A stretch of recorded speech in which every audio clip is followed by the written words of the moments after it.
everyone. Welcome to the Make Space for More podcast, where we talk strategies for growing and scaling your business in a way that's authentic and aligned for you. I'm your host, Melissa Swink, and I am honored to be joined by a very special guest today, Shanne Soulier of Big Spirit Inc. I will introduce you to Shanne in a moment, but just wanted to kind of set the tone for how Shanne and I know each other and some of the things that I'm really excited to talk with him about today. So Shanne and I originally met through our business coaching and mastermind group. He and I were in a group together for a couple of years, and certainly through the course of that group, we talked a lot about, business growth and some of the things that we're focusing on in terms of marketing and team and all of the different things there. We have had the honor of, working with Shanne as a client of ours. Our team really enjoys working with him and has enjoyed seeing how his team has continued to grow since we originally met. And also, Shanne, is one of our vendors as well. So we'll talk a little bit about that towards the end. We're just connected in a variety of ways. So with all of that being said, one of my favorite things about Shanne and why I wanted to have him on the podcast today is that Shanne, you are just a very intentional business owner. I feel like we both are very intentional about the directions that we choose to grow.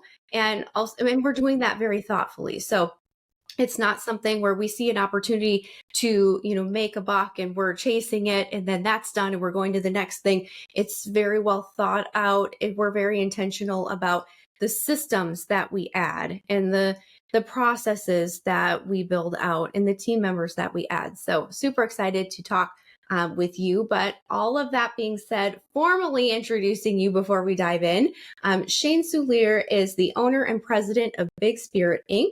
Driven to help promote the prosperity of his community, Shanne founded Big Spirit Inc. in 2012, a marketing firm that brings visions to life through culturally conscious marketing solutions.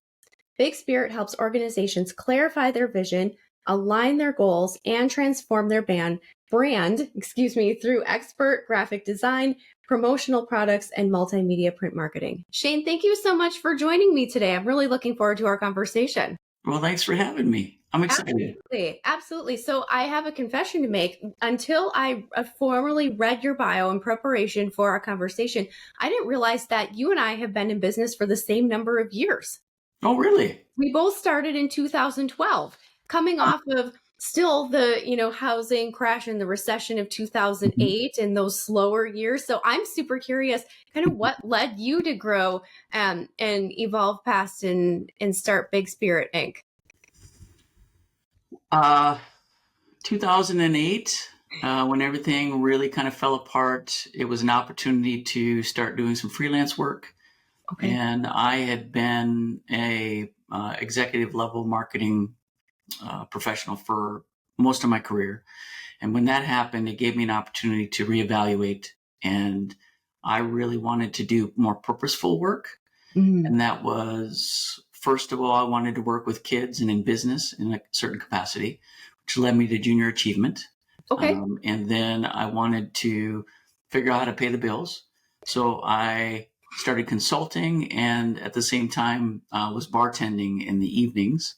Okay. And the business kind of came about through a vision and opportunities, and it has grown into what initially was just strategy and marketing plans to now promotional products and things that help those types of initiatives really resonate, and then other products around that based on what our clients need.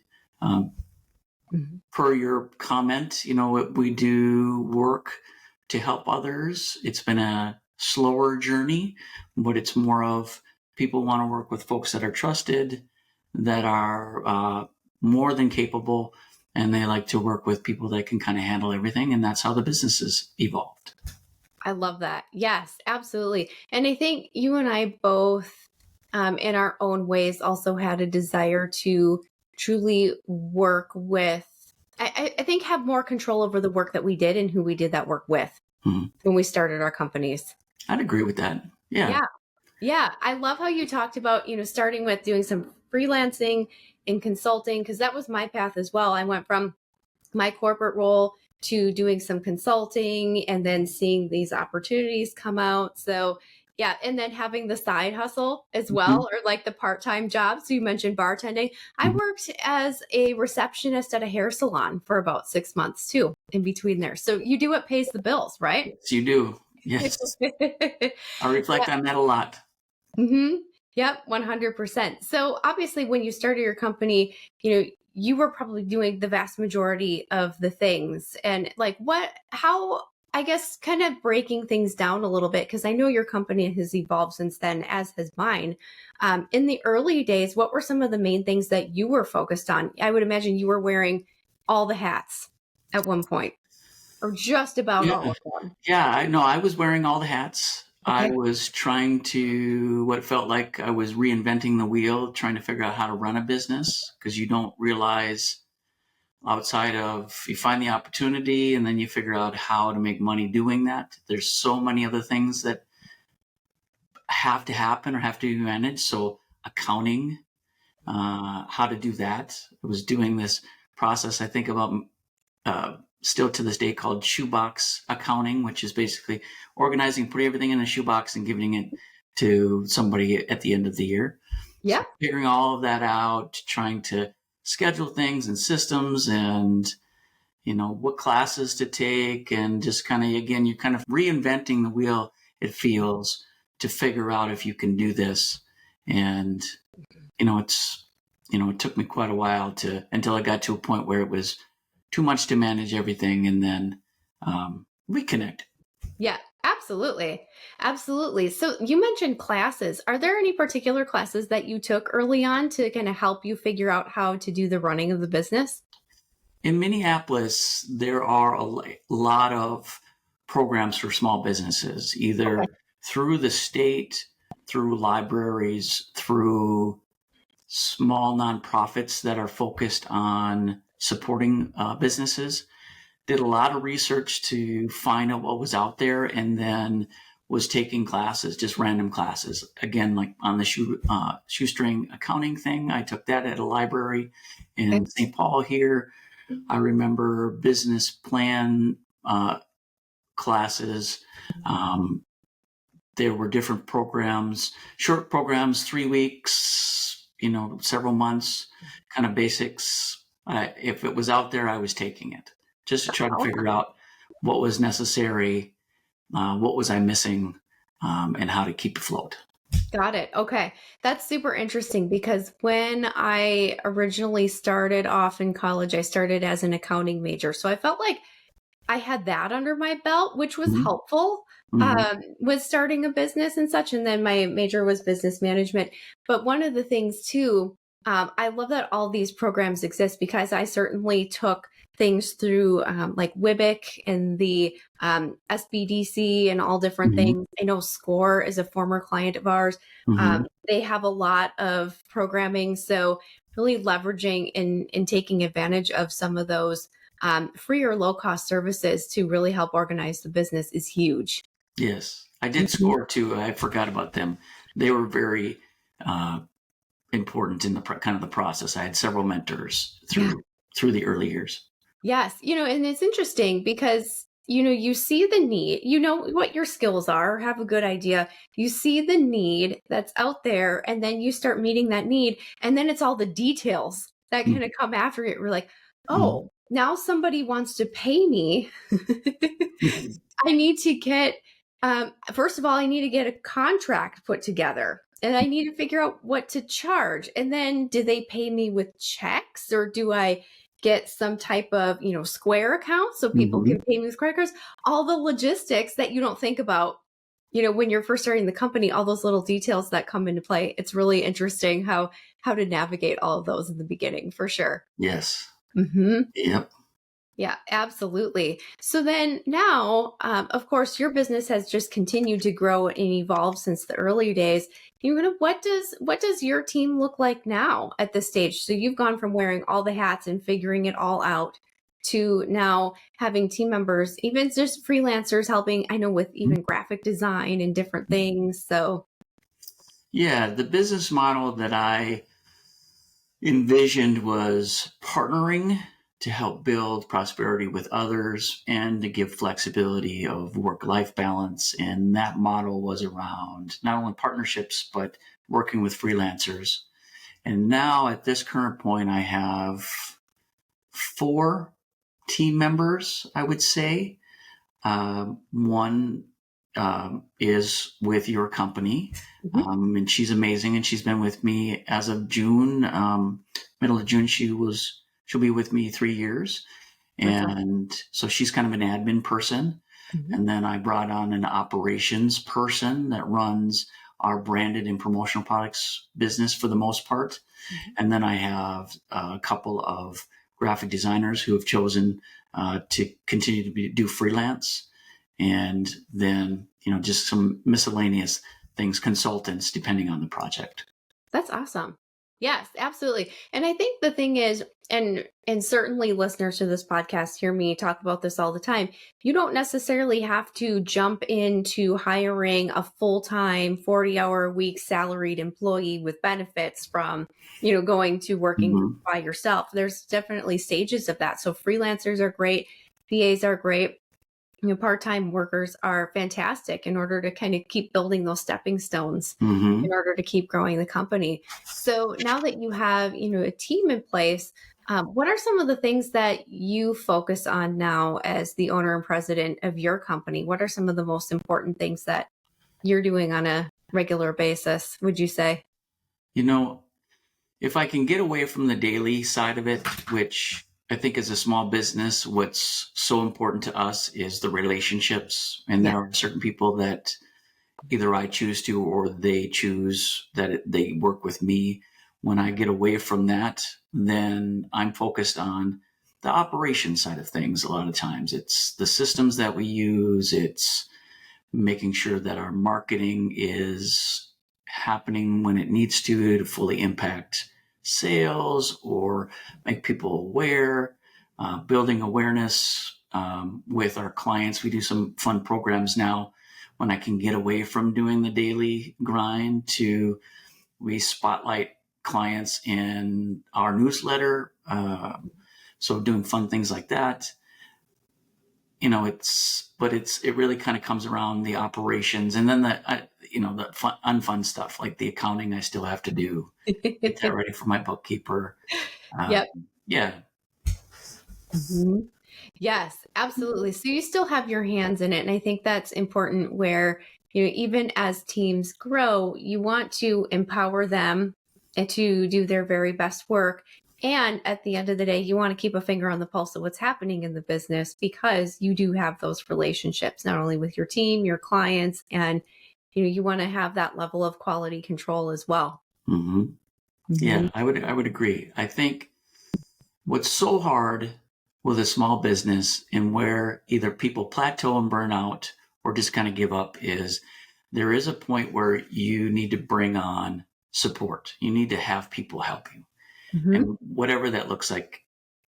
For me, it was, I hate management. I have never been a successful manager through the years. And a lot of that is just connecting with people and getting outside of yourself and making sure that you're aware of where they're at and what they need. And I was not very good at that. And I'm still not very good at that. But as far as that's those stepping stones to get you to start getting people to help you is, if you're not bringing in consultants, then the VA thing in your company is huge, because you have the clarity of vision to understand what I'm explaining I need.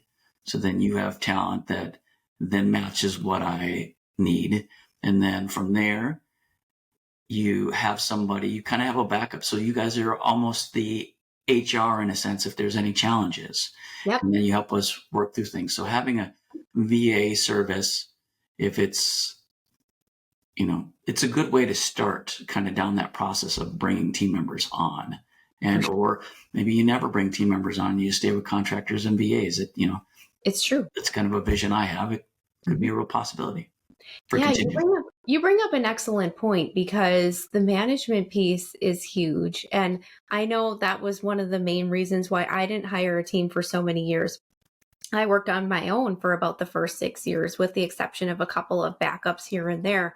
But I kept thinking I didn't want to babysit people. Like, I felt like I worked closely with my clients and we worked well together, and it just felt overwhelming to me to introduce somebody else into the mix Mm-hmm. and then have to oversee their work. And then again, make sure that things are going well so that, any working relationships don't, take a turn that I don't want them to take, Mm-hmm. So the management piece is a big part of it. So yeah, absolutely. Having, company like mine, or I know there's a lot of great staffing companies out there as well, to even help you with the hiring process and the onboarding process and all the things that can be really overwhelming, and help troubleshoot, when things maybe are going a little bit rocky and things like that. So you're right. Not having to figure that all out yourself is huge. Yeah, I would agree. Mhm. And there's a lot of services out there, and trying to figure out a trusted service Yeah. that, again, in small business, it seems like you're reinventing the wheel, but you have so many people that are using or doing the things that you have or need. I'm sorry, you need.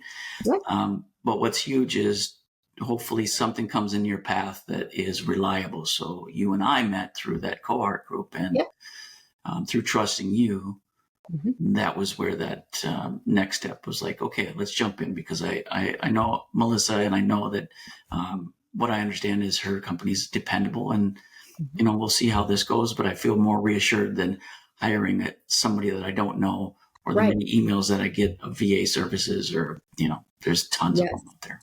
You're right. And it's interesting because, our team is hiring again. And so now, it's funny that you mentioned, the emails for VA companies or different searches and things. Now my phone, when I go on Facebook or I go on Instagram, is just inundated with like, hire a VA today. It's so funny Mhm. how smart our tools have become. And I'm like, that's not quite what I'm looking for. I'm looking for somebody who wants to, work with our agency. I don't want to hire another agency for them to find me someone who, I have no idea where they're from or anything like that. But it's just kind of funny how I'm doing some searches and now I'm on the receiving end of those emails and that advertising as well. So I get it. I get it. So beyond, I know we've been talking a lot about the team.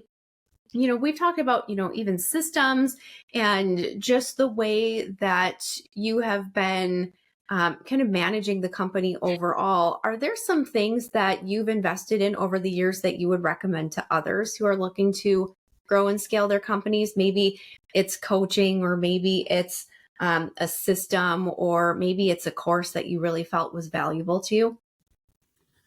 Yeah, I would say first thing that comes to mind is, depending on your industry, when we started the business outside of consulting, we were just using Outlook as what we chose in that management piece. We went into branded goods, and there was a proprietary system that we were able to bring on that helped us. And so I would say, if there are systems out there that work, that you're hearing about or asking about in your particular industry, that started us off. And then as you get busier, it's trying to figure out ways to manage emails, how to manage customers. Um, for me, the personal relationship and what really resonates for us is those relationships. People say, we like working with you because you're responsive, you're friendly to work with, those types of things. And part of that is wanting to stay on top of when we need to follow up. When are people's birthdays? When are anniversaries for events that we need to follow up on for something we heard that's important? Mhm. That then trying to figure out an Outlook or something larger, customer service CRM system. We just invested last year into a new system that is a CRM and also manages, or is supposed to connect with our branded goods division, Big Spirit Promo, and some other things. And we're still working through that. There's a lot of systems. There's nothing that seems to answer or connect everything, but we're figuring it out. And then Mhm. classes, I have really enjoyed programs for small businesses that are out there. I got invited to something from a group called META. It was a 6-month program through the state that was done in connection with the Carlson School of Business. Okay. And that was amazing. And that introduced me to a book called Traction, which is around the EOS system. And that really opened my eyes to some things, some inefficiencies and some new things to add. So books and that system was amazing. Coaching was really important. And that's how we met. Yes. I found Ursula and her group through SCORE. She was doing introductory things, and I was looking for somebody, and I'm glad that I worked with her for several years. And then, there are other mentors in different areas that I have continued to stay connected with. So that's important. But the coaching, an important coach, there's a lot of them out there, but that is huge to really help focus. That was amazing. Yeah. I love that you mentioned, there are a lot of coaches out there, because you're right. And, I would say that Ursula, the coach that we have worked together with, she is probably the first one that I've hired for a longer term. I've worked with coaches in the past where we've done like a 6-week sprint or an 8-week sprint on some very specific thing, like rolling out some type of a launch or something like that. But that was the first longer term coaching relationship on the business side of things that I've invested in. I'm just curious, what are some of the things that you look for in a coach, or what are some of the things that that kind of drew you in? Yeah, it's a good question. I always joked with Ursula that every year that I worked with her and Rebecca, my company grew, and I could never truly connect whether anything like actual tangible that led to that growth with them. But there was something there. And the things that I did that were important to me with them was that they had constant insights on new systems. They had answers to roadblocks with team members, or things that might need to be written up. Let's say, like, she introduced ChatGPT, and they had that class on that, and that was amazing. Yep. And her also the tough love conversation of, I think it's important to have a coach that tells you, like, we'll listen to you, but we'll also give you practical information, versus if you just need somebody to listen to you, then you go get a counselor or somebody that you can sit down and they'll just listen to you. And that's not what I was looking for. So yeah, I got a lot out of what they offered, just system wise. Follow up was really important. Not only communication and kind of recapping what we talked about. So I had some marching orders to what to deliver the next time, and patience also was huge. Yes, I would agree with that. I know that I have worked with coaches in the past, and I think one of the things that were important to me, since we were talking about things that we've invested in and, along the lines of coaching, it was really finding a coach who was just really genuine and authentic in the way that they work with their clients, and, that it's a respectful two-way street kind of a relationship, but also where they weren't teaching theory.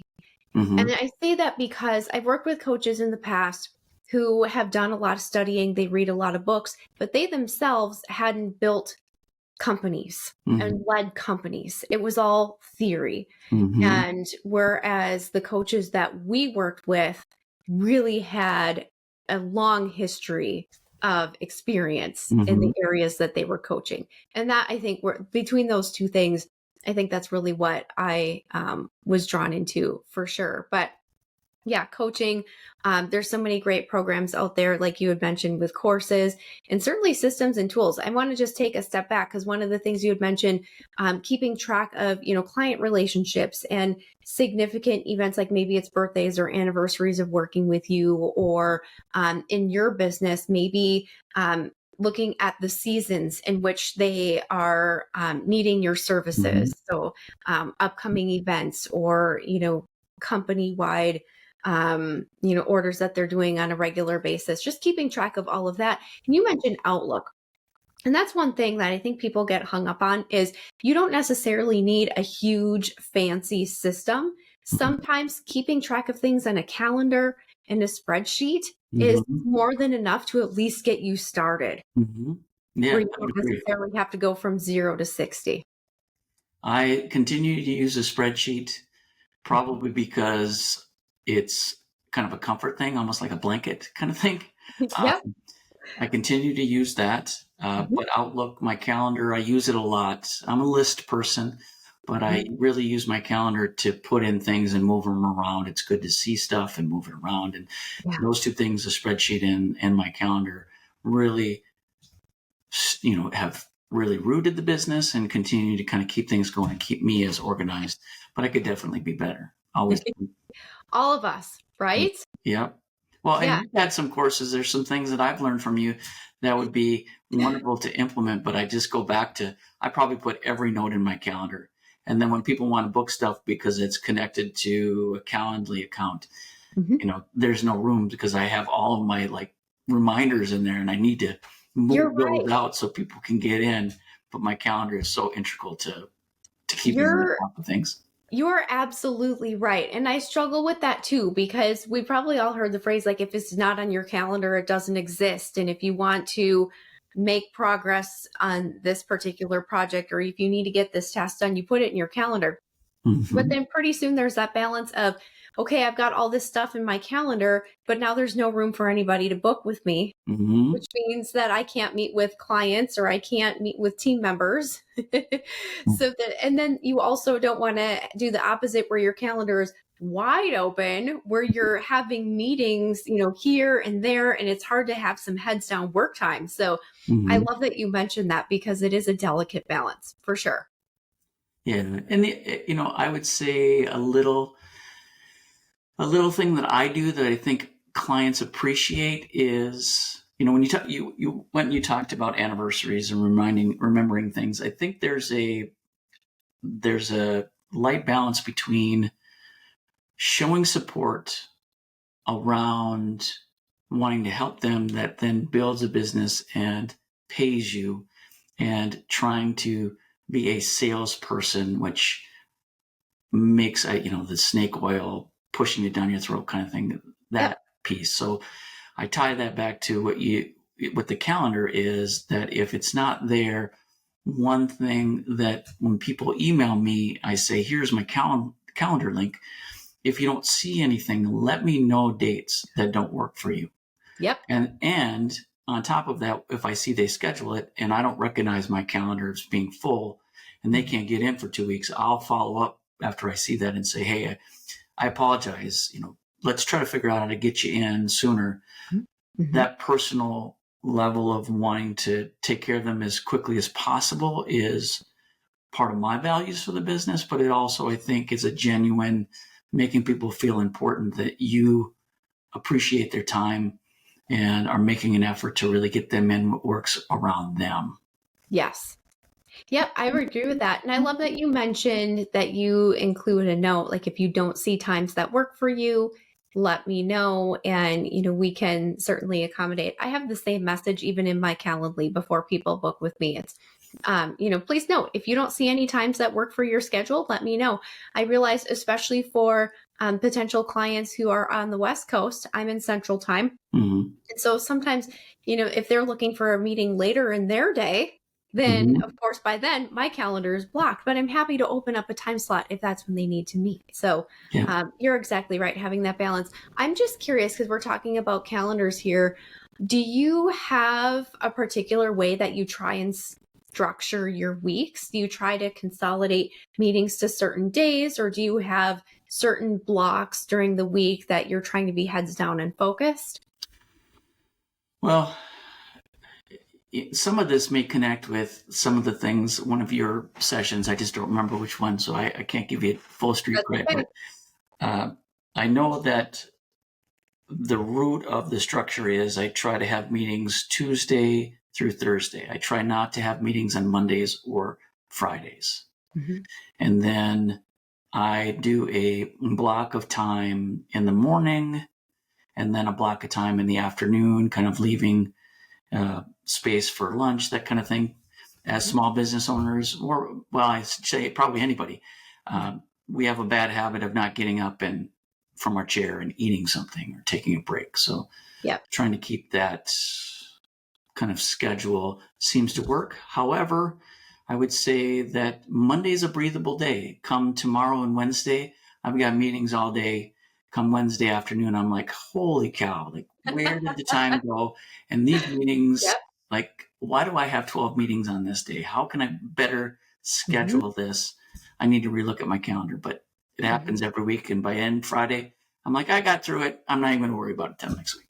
Yes. Yes. I hear you. I love having, so during the summer, I don't usually work on Fridays. My daughter is home and that's usually our day to be able to go to, we have a small amusement park here in the city of Green Bay. It's Bay Beach for all of our local listeners here. It's very inexpensive. It's like the antithesis of Disney. So like it's very inexpensive. Bottle of water, I think, is still $1 or something like that. Rides are, $1 a piece, something like that. So we can go to, different things, but I always try before the end of my week, whatever that be, whether that be, Thursday afternoons in the summer or even like Friday mornings to wrap things up during the school year. I like to have that time where I have a couple of hours where I can just kind of tie everything up as best as I can so that then I can breathe a little bit and enjoy the weekend. So wrap up the loose ends and then kind of get things tidied up for the following week. But you're right. Then it just kind of starts all over again. And then you find you have 12 meetings in one day. Yes. Well, and for summer too, a part of our corporate culture is family and celebrating and having time with them. And in the summer, it's really important. And how we do that is that we do a shorter day on Friday. So we close technically at 1:00 for my team. And there's a lot of the business hours that, as of this point, I have an amazing team, and I make sure to.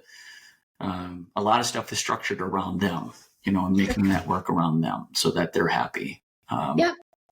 Yeah, I would agree. I would say, our team, of course, we work a flexible schedule and that we're remote. But I would say core hours of the day, 9 to 3, kind of Monday through Thursday, being available for client calls or being available for team meetings and things like that. But yeah, absolutely. You want to make sure that even the team members that you hire are a good culture fit, and also that, it's mutually beneficial, your working relationship as well. So I like that you mentioned, closing early on Fridays in the summertime because, if we Shanne, you're in Minneapolis, I'm in Green Bay. Our winters are very long. So in summertime, we need to take the time to enjoy it. Yes, I would agree. And I'm trying to figure out how to garden. So this gives me more time to garden. Okay. Yes. Well, I would love to hear a little bit more about that another time, because I want to make sure that we mention that you have an offer for our listeners as well. So 15% off promotional product orders for new clients. So Shanne, how do people get into contact with you to learn more about that? If you're listening to this and you want to, first of all, check out our legitimacy, which everybody should typically do for anybody, is you look for us online. And we have our main site for the agency, which is bigspiritinc.com.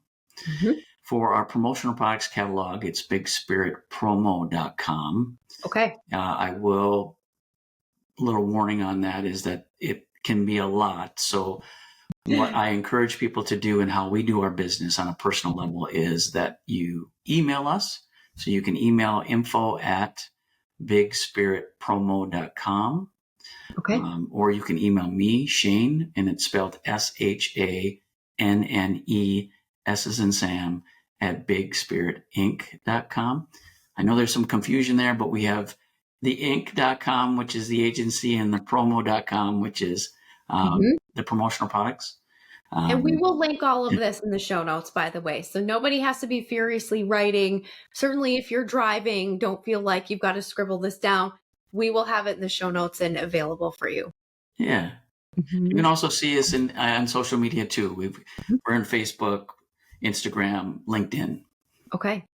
Excellent. Yes, absolutely. And so, as we are, of course, it's summertime right now, but holidays are going to be here before we know it. And so I know I personally try to get my plans for holiday gifts for clients and team members solidified by, late September, early October, so that we can get things coming in. So, it's a great time as summer's wrapping up to start taking a look at what's ahead for fall.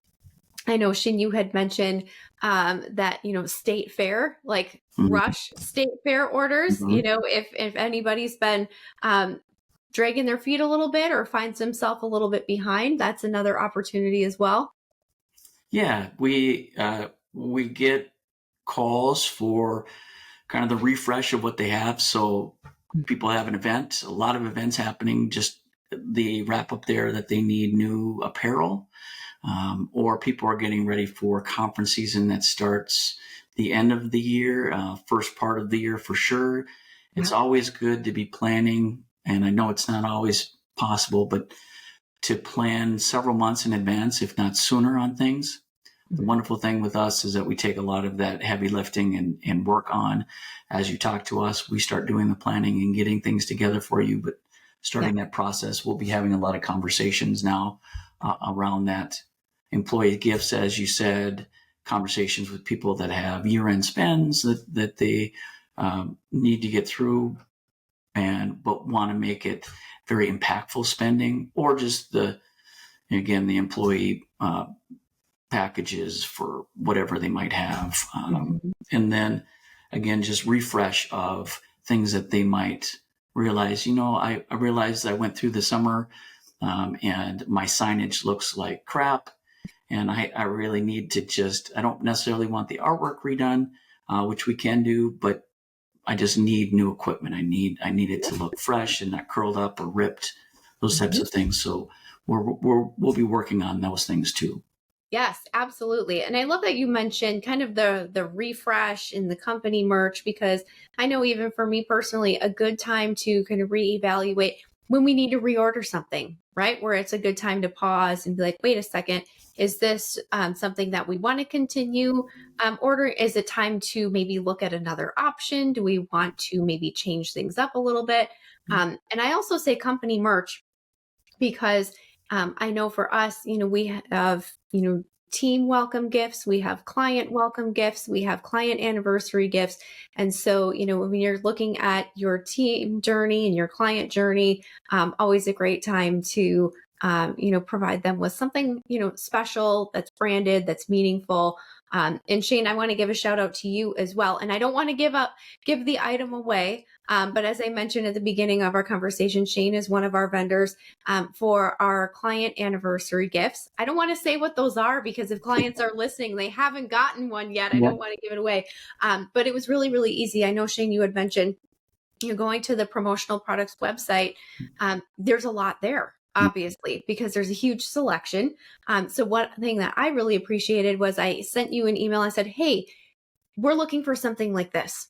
And you had kind of pre-selected maybe a handful of 10 items maybe that you recommended. And it was really easy for me. You took, a catalog of thousands of things, narrowed it down, and it made it really, really easy for us to make a selection. You got our artwork and, facilitated really the whole process. It was really, really easy. So if you want somebody who will narrow things down and be simple to work with, Shanne is definitely your go-to. Well, thank you. Yeah. The difference, you have an amazing company that has a lot of commercials on TV. We won't say who they are, and they're a good company. They're amazing. They're leading the industry in promotional things. We're doing the same thing that they're doing. The value added for us is that there are so many companies out there that people get scared on. Is this going to be on time? Is it going to be of quality? Is it going to last? Those types of things. And our unique value is because we're first and foremost a marketing agency, we're actually having a smaller, deeper dive into why you need what you need. Yes. Then, to your point, then now that we understand that, let us gather the items that are actually going to make an impact for whatever you're doing. If you're an engineering firm and you're at a conference, it doesn't make sense to have squeeze balls. Let's get you, for example, a really cool engineering pin that I guarantee you people are going to continue to use, and your brand is going to be out there more frequently and for a longer period of time. So You're right. we do that to kind of bookend it, and then we stand behind everything so that, if there's ever any issue, you're calling and talking to us and we're responding very quickly versus sending in the reply online or trying to get through robotic customer voicemail, whatever to get through. So, we've all been there. Yeah. Yes. We send in a ticket through the support on the website, and then, it takes 24 to 48 hours to hear back. And, God forbid it's a bot responding to you that clearly didn't understand what your need was in the first place or what have you. And then, it's sending in pictures and troubleshooting, and it can get really overwhelming, and you're not even talking to anybody. You're just this constant back and forth in an email. So yes, absolutely. If anything were to, go wrong or there is any questions or anything, I love that your team is right there and able to help and get things on track. We try to do our best, in addition with that, people are happy, and we don't market. We don't do a lot of marketing. We've grown through word of mouth, and that says a lot based on what we've provided. And then, in addition to that, people really know us but we're building the multimedia print services, that we're doing stuff for universities, for notebooks and booklets and those things. And then we have the consulting side where we're doing design. We did a license plate for the state of Minnesota for missing and murdered Indigenous relatives office. We did that logo for them, and then we did the license plate, and that's amazing to be a part of that. So we do a lot of design and a lot of consulting around different projects. We're doing some great work. That pocket of promotional products is a big part of things, and my team runs that along with us doing these other amazing things to really help build prosperity and awareness for our clients. Agreed, 100%. Well, Shanne, thank you so much for taking the time to chat with me today and to share more about your knowledge and experience of how you've grown your team and how you run the business behind the scenes. Really, really grateful to you. And to all of our listeners, thank you so much for tuning into this week's episode of Make Space for More. I will be back next week with more tips and tools and strategies to grow your business beyond you. Have a wonderful rest of your day, everyone. Thank you for tuning in to another episode of Make Space for More. We know these insights are valuable, and we hope you are inspired to keep growing your business beyond you. Remember, growth is a journey, and you don't have to go it alone. Until next time, keep automating, delegating, and elevating your business. This is Melissa Swink, and I'll see you on the next episode of Make Space for More.